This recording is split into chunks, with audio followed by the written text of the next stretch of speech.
Yo, what is good, boys? Today, I'm going to be doing my best to disprove SMT. Now, as I've, matured in trading, uh, gosh, as I've matured in trading, I've kind of realized that, like, the market is an auction, and it doesn't go off of fair value gaps, and it doesn't go off of order blocks, and it doesn't go off of SMT, and it doesn't go off of anything like that. So, like, whenever I hear people talk about SMT and, fair value gaps, I really think to myself, like, dang, I don't know what these people are thinking. How are they falling for this stuff? Because trading ICT doesn't work, and I feel like there's so many reasons why. I've looked into it, it doesn't work. There's no reasons behind it or logistics behind it. That's pretty much all I have to say. I feel like if you were to ever trade ICT, it'd be extremely difficult.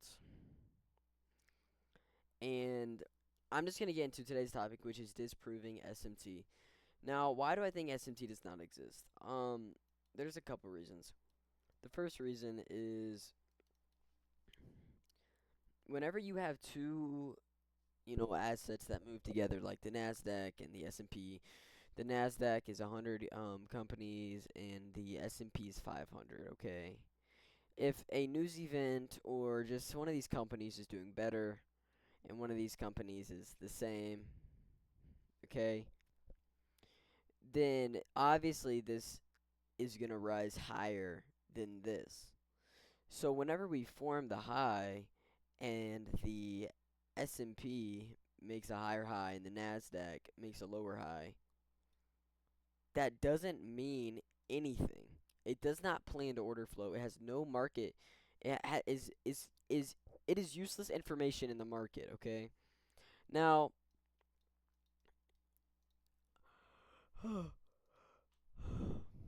now the second point to this is if SMT is so good and it's a good, signal to take a trade, how come it has a negative win rate? Now, what do I mean by this? Because that obviously sounds silly if you know anything about trading. Why would you?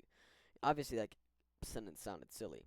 But if at, say, 80% of highs, the NASDAQ and ES both don't have SMT. And then at that 20%, they do have SMT. Alright? Oh, that's supposed to be an E. So now you tell me which one's higher likelihood of a high forming. Which one is higher likelihood of a reversal? It's obviously the 80%. So just using that information alone, knowing that most highs don't have SMT, that's how you know that SMT doesn't happen at most highs. And when it does happen, it doesn't mean anything because it would be happening more often.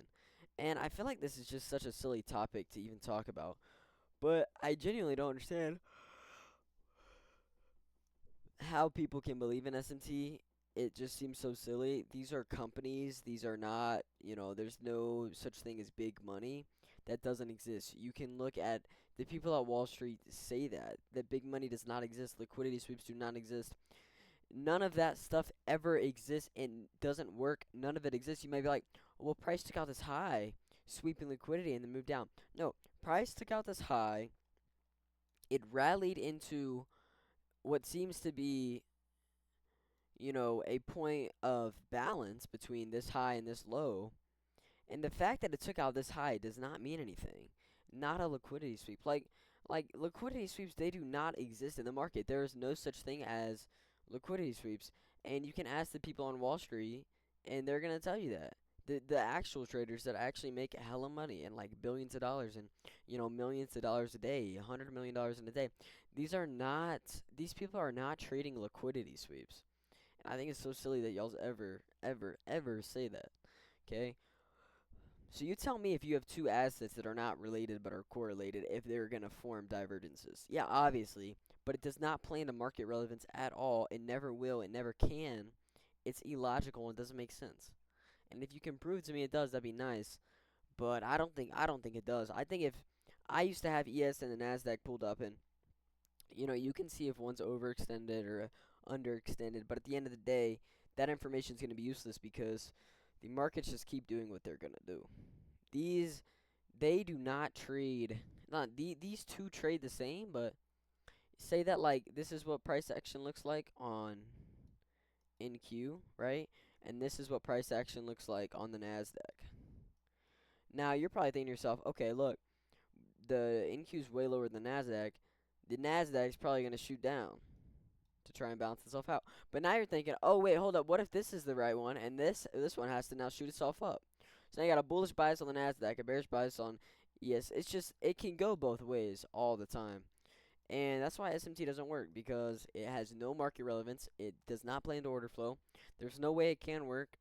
It does not make any sense.